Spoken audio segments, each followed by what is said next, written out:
ഭരണഘടനാ ലംഘനമോ എന്ന ചോദ്യത്തിന് കൃത്യമായ ഭരണഘടനാ ലംഘനമാണ് എന്നുള്ളതാണ് എൻ്റെ ഉത്തരം. പരിസ്ഥിതി ദിനത്തിൽ മന്ത്രി പി പ്രസാദ് ആണ് ഈ വിഷയത്തിൽ ആദ്യം പ്രതികരിച്ചത്. അതിൽ കൃത്യമായും കൃഷി വകുപ്പ് നൽകുന്ന വിശദീകരണം ഇതാണ്. ആദ്യം ഈ പരിപാടിയുമായി ബന്ധപ്പെട്ട് രാജ്ഭവൻ നൽകുന്ന വിശദീകരണം ദേശീയഗാനം ആദ്യം, അതിനുശേഷം പ്രാർത്ഥന, അതിനുശേഷം ഉദ്ഘാടനം എന്നാണ് അറിയിച്ചിരുന്നത്. അതിനുശേഷം രാത്രി ആ പരിപാടി മാറ്റിക്കൊണ്ടുള്ള അറിയിപ്പ് വരികയാണ്. അതിൽ ദേശീയ ഗാനം, ഭാരതാംബയുടെ ചിത്രത്തിൽ പുഷ്പാർച്ചന, വിളക്ക് തെളിക്കൽ എന്നിവയായിട്ട് വരുന്നു. അപ്പോൾ മന്ത്രിക്ക് സംശയം തോന്നി, ഇതെന്താണ് ഭാരതാംബ, ആ ചിത്രം ഒന്ന് അയക്കാമോ എന്ന് ചോദിക്കുന്നു. എന്നിട്ട് രാജ്ഭവൻ ആ ചിത്രം അയച്ചു കൊടുക്കുമ്പോഴാണ് അത് ഭഗവത്വജമേതിയ ഭാരതമാതാവിൻ്റെ ചിത്രമാണ് എന്ന് മനസ്സിലാക്കുന്നത്. അപ്പോൾ ആ പരിപാടി അങ്ങനെ പങ്കെടുക്കാൻ പറ്റില്ല, ആ ചടങ്ങ് മാറ്റണമെന്ന് പറയുന്നു. അപ്പോൾ രാജ്ഭവൻ പറയുന്നു ഇങ്ങനെയേ ചടങ്ങ് നടത്തൂ എന്ന് പറയുന്നു. അങ്ങനെയെങ്കിൽ ഞങ്ങളില്ല എന്ന നിലപാടെടുക്കുന്നു. ഇതാണ് മന്ത്രി പി പ്രസാദ് വ്യക്തമാക്കിയത്. അതിൽ കൃത്യമായും ഭരണഘടനാ ലംഘനമുണ്ട്. രാജ്ഭവൻ എന്നുള്ളത് ഭരണഘടനാ സ്ഥാപനമാണ്. ഏതെങ്കിലും മതചിഹ്നങ്ങളോ RSS പോലുള്ള സംവിധാനങ്ങളുടെ ചിഹ്നങ്ങളോ ഉപയോഗിക്കാനുള്ള സ്ഥലമല്ല. ഗവർണർ RSSകാരനാണ് എന്നുള്ള കാര്യത്തിൽ തർക്കമില്ല. എല്ലാ സംസ്ഥാനങ്ങളിലും BJP ഇപ്പോൾ RSSുമായി ബന്ധമുള്ള ആളുകളെ തന്നെയാണ് ഗവർണർമാരായി നിയോഗിക്കുന്നത്. അപ്പോൾ RSSന്റെ ആശയങ്ങൾ കൃത്യമായി നടപ്പാക്കുക എന്ന് തന്നെ ആണ് ലക്ഷ്യം. ഇപ്പോൾ നേരത്തെ സുജയ പറഞ്ഞ പോലെ രഹസ്യമായി ചെയ്യുന്ന ഒരു കാര്യമല്ല. അത് പരസ്യമാക്കുകയും ഔദ്യോഗികമാക്കുകയും അതൊരാശയമായി സ്വാഭാവികതയിൽ അത് അവതരിപ്പിക്കുകയും ചെയ്യുക എന്നുള്ളതാണ് അതിൻ്റെ ലക്ഷ്യം. അതുകൊണ്ടാണ് ഇന്നലെ കൃത്യമായും തന്നെ രാജ്ഭവനിൽ നിന്നും ഗവർണർ പറഞ്ഞ വാചകങ്ങളും നമ്മൾ പുറത്തേക്ക് കൊടുത്തിട്ടുണ്ട്. നമ്മളത് ഹെഡ്ലൈനായിട്ടും കൊടുത്തിട്ടുണ്ട്. അദ്ദേഹം പറയുന്നത് മന്ത്രിമാരുടെ ഈ മാറി നിൽക്കൽ എന്തിനെന്ന് മനസ്സിലാകുന്നില്ല, ഈ നടപടി എന്താണെന്ന് മനസ്സിലാകുന്നില്ല എന്നാണ് അദ്ദേഹം പറയുന്നത്. അദ്ദേഹത്തിന് അത് മനസ്സിലാവാഞ്ഞിട്ടല്ല, RSSന്റെ ആശയങ്ങളിൽ വളർന്ന അദ്ദേഹം RSS ആശയങ്ങളുമായി തന്നെയാണ് മുന്നോട്ട് പോകുന്നത്. പക്ഷേ ഒരു ഗവർണർക്ക് അങ്ങനെ പ്രവർത്തിക്കാമോ എന്നുള്ളതാണ് ചോദ്യം. നേരത്തെ ഉണ്ടായിരുന്ന ആരിഫ് മുഹമ്മദ് ഖാൻ എന്ന ഗവർണറുമായി ബന്ധപ്പെട്ട് സംസ്ഥാന സർക്കാർ എത്രത്തോളം വലിയ സംഘർഷത്തിലായിരുന്നു എന്ന് നമ്മൾ കണ്ടിട്ടുള്ളതാണ്. ആ സംഘർഷം ഏത് തരത്തിൽ വരെ എത്തി, അത് തെരുവ് യുദ്ധത്തിലേക്ക് വരെ എത്തി എന്നതും ഒരു രാഷ്ട്രീയ പ്രതിയോഗിയെ പോലെ ഗവർണർ തെരുവിൽ പ്രതികരിക്കുന്നതും നമ്മൾ കണ്ടിട്ടുള്ളതാണ്. പക്ഷേ അതിൽ നിന്നും വ്യത്യസ്തമാണ് ആർലേക്കറുടെ രീതി. ആർലേക്കറുടെ RSSൻ്റെതായ സംവിധാന രീതി, RSS നേതാവ് എന്ന നിലയ്ക്കുള്ള വളരെ നിശബ്ദമായി നടപ്പാക്കാനുള്ള കാര്യങ്ങൾ നടപ്പാക്കി മുന്നോട്ട് പോകുന്ന രീതിയാണ്. അതുകൊണ്ടാണ് ഈ പരിപാടി തുടങ്ങുന്നതിന് 2 ആഴ്ച മുമ്പ് ഇവിടെ RSS സൈദ്ധാന്തികൻ ഗുരുമൂർത്തി എത്തിയിരുന്നു. ഈ രാജ്ഭവനിലെത്തി അദ്ദേഹം പ്രസംഗം നടത്തുകയാണ്. മുൻ പ്രധാനമന്ത്രിമാരെ അപമാനിച്ചുകൊണ്ട് മൻമോഹൻ സിംഗിനെയും VP സിംഗിനെയും അപമാനിച്ചുകൊണ്ടുള്ള പ്രസംഗങ്ങൾ നടത്തുകയാണ്.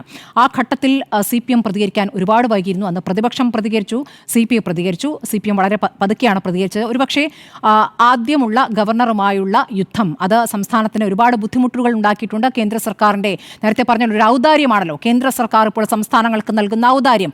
ആ ഔദാര്യങ്ങളുടെ ഒരു സാഹചര്യം ഇവിടെ രൂപപ്പെടുത്തിയിരിക്കുന്ന സാഹചര്യത്തിൽ ഇങ്ങനെ വഴിപ്പെട്ടു പോവുക, അല്ലെങ്കിൽ വലിയ ഏറ്റുമുട്ടലിലേക്ക് പോകാതിരിക്കുക എന്ന പ്രായോഗിക രാഷ്ട്രീയത്തിലേക്ക് CPM പോകുന്നു എന്നുള്ളൊരു പരാതി എനിക്കുണ്ട്. അതിൽ അല്ല മാഡം, അല്ല ഞാൻ പൂർത്തിയാക്കട്ടെ. ഒരു മിനിറ്റ് ഞാൻ പൂർത്തിയാക്കട്ടെ. ഒരേ സമയം RSSനും പിണറായിക്കും സംസാരിക്കേണ്ട. ഞാൻ വസ്തുത പറഞ്ഞുകൊണ്ട് പറയണ്ട. ഞാൻ സുജിയുടെ അഭിപ്രായത്തെ കുറിച്ചല്ല പറഞ്ഞ, ഞാൻ എന്റെ അഭിപ്രായമാണ് പറയുന്നത്. തെറ്റുണ്ട് ഞാൻ പറയട്ടെ. അല്ല സുജിയല്ല ഞാൻ CPMനെ കുറിച്ച് പറയുമ്പോൾ പ്രേക്ഷകർക്ക് എല്ലാം മനസ്സിലാവുന്നുണ്ട്. അല്ലല്ല, അയ്യോ CPMനെ വേണ്ടി ഇങ്ങനെ വാദിക്കാൻ RSSകാർ വരണ്ട. സർക്കാരാണ് എന്റെ സംസ്ഥാനം, എന്റെ സർക്കാരാണിത്. ആ സർക്കാരിനെ കുറിച്ച് തെറ്റ് പറയുമ്പോൾ അതിനെ എതിർക്കാൻ ഒന്നും മിണ്ടാണ്ടിരിക്കൂ. ഇവിടെ CPMനും BJPക്കും വേണ്ടി ഒരേ നാവാവണ്ട. ഞാൻ CPMനും BJPക്കും വേണ്ടി ഒരേ നാവാവണ്ട. ഞാൻ ഇറങ്ങി പോവാ, സംസാരിച്ചോ. ഞാൻ പോവാ, ഞാൻ ഇറങ്ങി പോവാന്നല്ലേ തന്നെ സംസാരിക്കട്ടെ. അല്ല ഇത് എന്തൊരു പിണറായി വിജയനും വേണ്ടിയിട്ടും ആർലക്കറിന് വേണ്ടിക്കും ഒരേ നാവിൽ നിന്ന് എനിക്ക് പറയണേ. കോൺഗ്രസിന് വേണ്ടി മാത്രം പറഞ്ഞോണ്ടിരിക്കും. അത് ഞാൻ സംസാരിച്ച് തീർന്നു കഴിഞ്ഞിട്ട് തീരുമാനിക്കും കോൺഗ്രസിന് വേണ്ടിയിട്ടാണ് ആർക്ക് വേണ്ടിയാണ്. പറഞ്ഞു കഴിഞ്ഞില്ലല്ലോ, തുടങ്ങുമ്പോഴേക്കും കിടന്ന് ചാടണ്ട. ഞാൻ പറയട്ടെ. അതാണ് നേരത്തെ ഞാൻ ഒരു മിനിറ്റ് ഭാരത മാതാവുമായി ബന്ധപ്പെട്ട് തർക്കമില്ല എന്ന കാര്യം മാത്രമേ ഞാൻ പറഞ്ഞിട്ടുള്ളൂ. അതാണ് തെറ്റിദ്ധരിപ്പിക്കാനുള്ള ശ്രമം ഇവിടെ നടന്നു എന്ന് പറഞ്ഞ് ഞാൻ പറയട്ടെ. പിണറായി വിജയൻ സർക്കാർ ഇക്കാര്യത്തിൽ നിലപാടെടുത്തത് ആ പരിപാടിയിൽ പങ്കെടുക്കേണ്ട എന്നാണ്. ആ പരിപാടിയിൽ V ശിവൻകുട്ടിയും പങ്കെടുത്തിട്ടില്ല, P പ്രസാദിന് പിന്നാലെ അവർ മാറി നിന്നു. പക്ഷേ പ്രതികരണം വന്നത് എപ്പോഴാണ്? നമ്മൾ രാവിലെ ഈ വാർത്ത പുറത്തുവിടുന്ന ഘട്ടത്തിൽ ഞാൻ ബ്രേക്കിംഗ് ന്യൂസ് വായിച്ചുകൊണ്ടിരിക്കുകയാണ്. അപ്പോഴാണ് ബിനോയ് വിശ്വം നമ്മളോട് ടെലിയിൽ പ്രതികരിക്കുന്നത്. അതിശക്തമായ പ്രതികരണമായിരുന്നു. ആ സമയത്ത് തന്നെയാണ് P പ്രസാദ് പുറത്ത് തൈ നടുന്നത്. ആ പ്രതികരണം വന്ന ഘട്ടത്തിൽ ഒന്നും CPM പ്രതികരിച്ചിട്ടില്ല. പിന്നീട് നടത്തുന്ന പ്രതികരണം ശക്തമാണ്. അതിൽ MV ഗോവിന്ദൻ പ്രതികരിക്കുന്നു. MV ഗോവിന്ദൻ പറഞ്ഞ ആരുടെ ഭാരതമാതാവ്, ഏത് ഭാരതമാതാവ് എന്ന് ചോദിക്കുന്നുണ്ട്. അത് MV ഗോവിന്ദൻ പറയുന്നു. മുഖ്യമന്ത്രിയുടെ വാക്കുകളായി വന്നിട്ടില്ല പ്രതികരണം. അതാണ് ഞാൻ പറഞ്ഞത്. ഇവിടെ നമ്മൾ ആരിഫ് മുഹമ്മദ് ഖാനുമായി ബന്ധപ്പെട്ട ശക്തമായ പ്രതികരണം മുഖ്യമന്ത്രിയിൽ പറയുന്നത് കേട്ടിട്ടുണ്ട്. ബന്ധപ്പെട്ട പ്രശ്നമല്ലേ അല്ലല്ല അങ്ങനെയല്ല അല്ല സർക്കാർ നിലപാട് സർക്കാർ അവർ ഞാൻ പറയുന്നത് ഈ പറഞ്ഞ പിന്നെ എന്താണ് രാജ്ഭവനിൽ നടക്കുന്ന പ്രശ്നം കൃഷിവകുപ്പുമായി ബന്ധപ്പെട്ട കാര്യമാണ്. ആ സമയത്ത് അദ്ദേഹം പ്രതികരിച്ചു.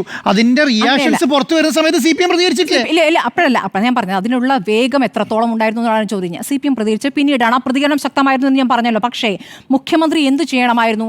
രാജ്ഭവനോട് എതിർപ്പ് അറിയിക്കണമായിരുന്നു. ഞങ്ങളുടെ പ്രതിഷേധം അവിടെ അറിയിക്കണമായിരുന്നു. പുറത്ത് പ്രതികരിക്കുന്നതല്ല പറഞ്ഞത്. രാജ്ഭവനോട് പ്രതിഷേധം അറിയിക്കുക. അങ്ങനെ ഒരു പ്രതിഷേധം അറിയിച്ചിട്ടില്ല. ഇവിടെ ഗുരുമൂർത്തിയുടെ പ്രസംഗത്തിന്റെ സമയത്തും മുഖ്യമന്ത്രി അങ്ങനെ ഒരു പ്രതിഷേധം അറിയിച്ചിട്ടില്ല. അതിന്റെ കാരണം പ്രായോഗിക രാഷ്ട്രീയമാണെന്ന് ഞാൻ പറയുന്നത്. അതൊരു ഗതികെട്ട അവസ്ഥയാണ്. കാരണം ഇവിടെ കേന്ദ്ര സർക്കാർ ആ രൂപത്തിൽ പിടിമുറുക്കുകയാണ്. ഈ സമയത്ത് അവസാന വർഷം ഒരു കാര്യങ്ങൾ നടപ്പാക്കാൻ പറ്റാത്ത ഒരു അവസ്ഥയിലേക്ക് പോകേണ്ടതില്ല, അതുകൊണ്ട് നേരിട്ട് ഏറ്റുമുട്ടൽ വേണ്ട എന്ന തീരുമാനത്തിലേക്ക് പോകുന്നു.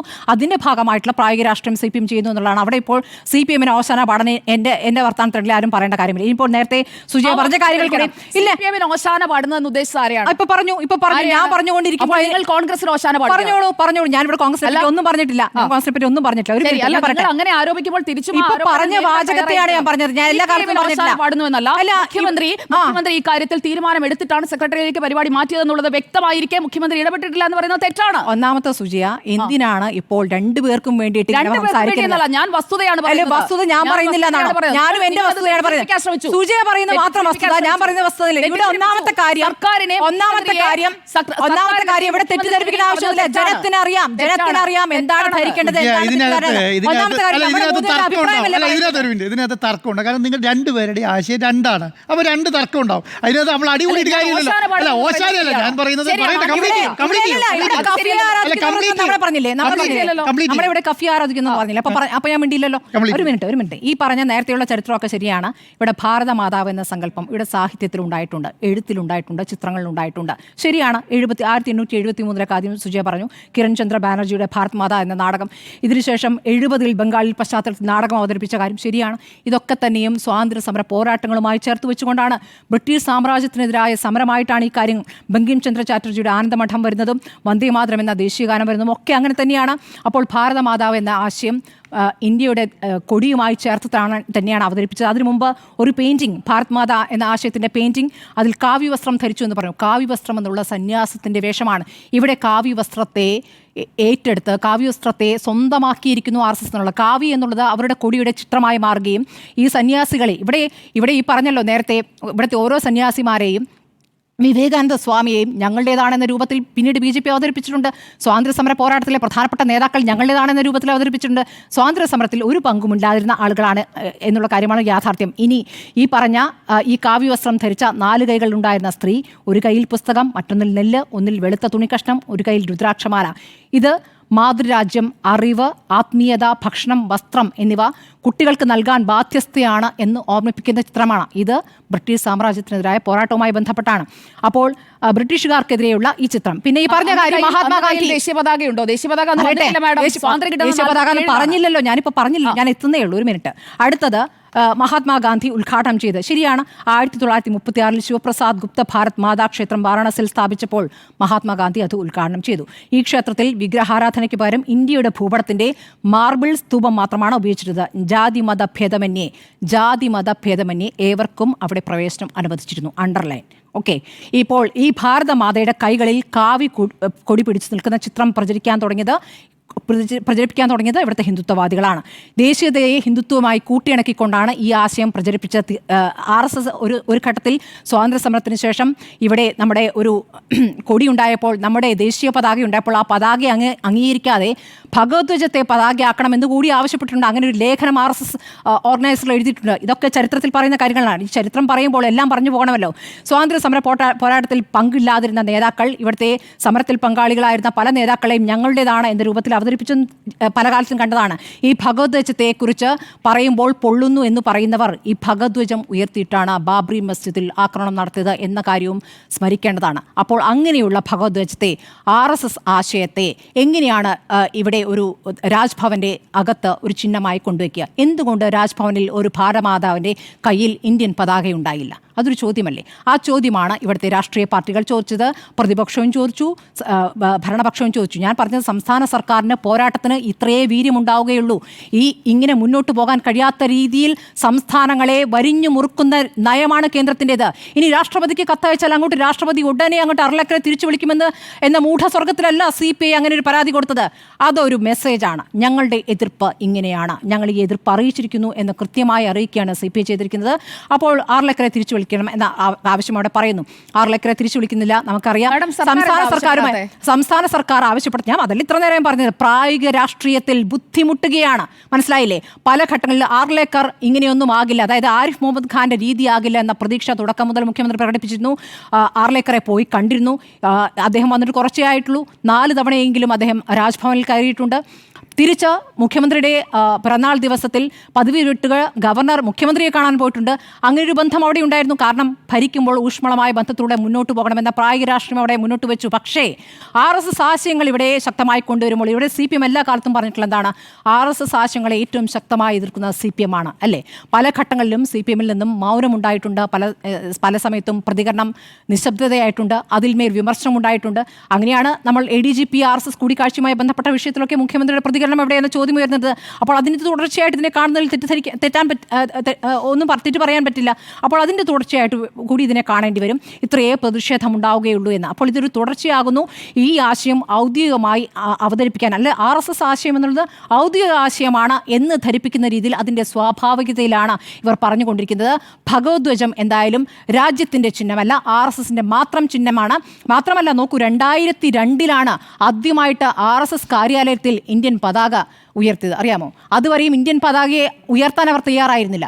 ഇന്ത്യൻ പതാകയെ അംഗീകരിക്കാത്തവരായിരുന്നു. ഇന്ത്യൻ പതാക വേണ്ട, ഭഗവദ്ധ്വജം മതി എന്ന് പറഞ്ഞവരായിരുന്നു. അപ്പോൾ ഇന്ത്യൻ പതാകയെ അംഗീകരിച്ചുകൊണ്ട് 2002 ആദ്യമായി RSS കാര്യത്തിൽ ഇന്ത്യൻ പതാക ഉയർത്തുന്നു. ഇപ്പോൾ 100 വർഷമൊക്കെ കഴിയുകയാണല്ലോ. അപ്പോൾ RSSനെ രാഷ്ട്രത്തിൻ്റെ പാർട്ടിയായി, രാഷ്ട്രത്തിൻ്റെ മുഴുവൻ ആശയവും ഈ തരത്തിൽ കാവിയിൽ ഒതുക്കുന്നതായിട്ട് അവതരിപ്പിക്കാനുള്ള ശ്രമങ്ങൾ നടക്കുന്നുണ്ട്. ഇവിടുത്തെ സംസ്കാരം എന്ന് പറയുന്നത് ഇവിടെ ഉയർന്നതും ഇവിടേക്ക് വന്നു ചേർന്നതും എല്ലാം ചേർന്നിട്ടുള്ള നാനാത്വത്തിൽ ഏകത്വമാണ്. അതിനെ തകർക്കാനുള്ള ശ്രമങ്ങൾ ഒരു വശത്ത് നടക്കുന്നു. ഞങ്ങൾ ഭൂരിപക്ഷം, ഞങ്ങൾ തീരുമാനിക്കും. ആ സ്വരമാണ് ശക്തമായി കേൾക്കുന്നത്. ഞങ്ങൾ തീരുമാനിക്കും, നിങ്ങൾ അനുസരിച്ചാൽ മതി. ഇവിടെ ഹിന്ദുവുണ്ട്, മുസ്ലിമുണ്ട്, ക്രിസ്ത്യനുണ്ട്, ബുദ്ധമതമുണ്ട്, സിഖുകാരുണ്ട്, എല്ലാ മതങ്ങളുണ്ട്. മറ്റേതെങ്കിലും മതചിഹ്നങ്ങളാണ് ആ രാജ്ഭവനിൽ വെച്ചിരുന്നെങ്കിൽ എന്തായിരിക്കും അവസ്ഥ? അതിനോട് എങ്ങനെ പ്രതികരിക്കും? അങ്ങനെ രാജ്ഭവനിലേക്ക് മറ്റാരും എത്തുന്നില്ല എന്നൊരു യാഥാർത്ഥ്യം. ഞങ്ങളാണല്ലോ ഭരിക്കുന്നത്, ഞങ്ങൾക്കാണല്ലോ ഭൂരിപക്ഷം. അപ്പോൾ ഭൂരിപക്ഷത്തിൻ്റെ നിലപാടുകൾ എല്ലാവരിലും അടിച്ചേൽപ്പിക്കുന്നതാണ് ജനാധിപത്യം എന്ന ഒരു പുതിയ രീതി, ഒരു പുതിയ തത്വം കൊണ്ടുവരികയാണ്. ജനാധിപത്യമല്ല ഇവിടെ നടക്കുന്നത്, ജനാധിപത്യം മരിച്ചുകൊണ്ടിരിക്കുകയാണ്. അതിൻ്റെ ഭാഗമായിട്ടാണ് ഇതും നടന്നിരിക്കുന്നത്. അവിടെ ഉയരുന്ന ഓരോ പ്രതിഷേധവും പ്രധാനമാണ്. അതിനെ ചേർത്ത് പിടിക്കേണ്ടതുണ്ട് എന്നാണ് എൻ്റെ അഭിപ്രായം.